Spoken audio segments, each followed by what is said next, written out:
One of the things you want to look at is the graft union and make sure it's a very nice union. It is healed over well. Make sure there's not too much of a zig and a zag to the graft union. It'll heal up in time, but the more straight up and down the union is, the better for you.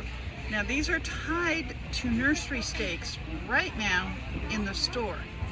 Once you get them home and plant them, you need to get rid of that nursery stake.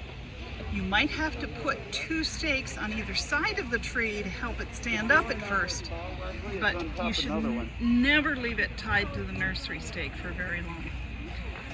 Things that they have some very good labeling. I really like their labeling. They're very limited on the varieties.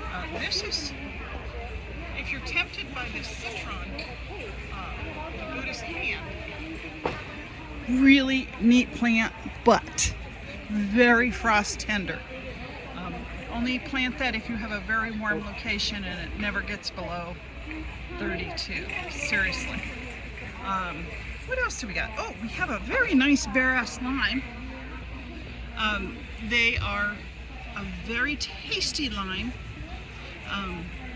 Also a little bit frost tender.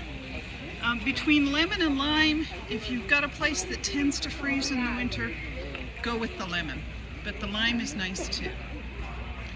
I'm trying to think what else. When you're looking at plants, here's one that's starting to flower.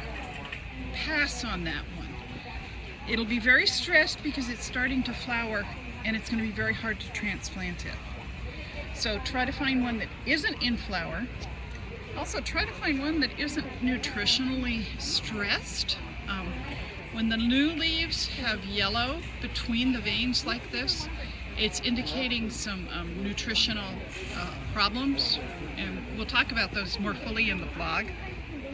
But oh, look at all that potential there. Citrus in the store. Gardening with Soul, thanks for watching.